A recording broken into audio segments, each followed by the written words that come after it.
Madhavi Latha social మీడియాలో మారిమోగిపోతున్న పేరు. హైదరాబాద్ లో ఓవైసీతో డి అంటే డి అంటున్న మాధవిలత వినూత్న ప్రచారంతో దూసుకుపోతున్నారు. ఓవైసీని ఓడించి తీరుతానని సవాల్ విసురుతున్న ఆమె పక్కా వ్యూహంతో ముందుకు సాగుతున్నారు. మాధవిలతను గెలిపించేందుకు ఢిల్లీ నుంచి పెద్దలు దిగి వస్తున్నారు. పాత బస్తీ గడ్డపై బీజేపీ జెండా ఎగరేసి ఓవైసీకి ఓటమి రుచి చూపిస్తానని మాధవిలత ధీమా వ్యక్తం చేస్తున్నారు. ఎన్నికల ప్రచారంలో భాగంగా హైదరాబాద్ లోక్సభ సెగ్మెంట్ చుట్టేస్తున్న ఆమె నామినేషన్ దాఖలు చేశారు. తన ఎన్నికల అఫిడవిట్లో ఆస్తుల వివరాలను ప్రకటించారు. స్థిర చరాస్తులన్నీ కలిపి 218 కోట్లు అని తెలిపారు.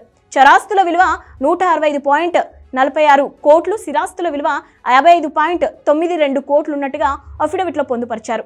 27 కోట్లు 3 లక్షల అప్పులున్నట్లు ప్రకటించారు. విరంచి ఆసుపత్రి మాతృ సంస్థ అయిన విరంచి లిమిటెడ్ లో తన పేరిట 8.92 విలువైన షేర్లు, భర్త కొంపెల్ల విశ్వనాథ్ పేరిట 56.19 విలువైన షేర్లు ఉన్నాయని వివరించారు. ఆన్ లిస్టెడ్ కంపెనీలైన PKE solutions, Veera systems, Gajwel developers లో తన పేరుతో 16.27 షేర్లు ఉన్నట్లు తెలిపారు. అయితే తన పేరుతో వ్యవసాయ భూములు, వాహనాలు ఏమీ లేవని చెప్పారు. తన పేరిట ఓ క్రిమినల్ కేసు ఉన్నట్టు తన ఎన్నికల అఫిడవిట్లో మాధవిలత పొందుపరిచారు.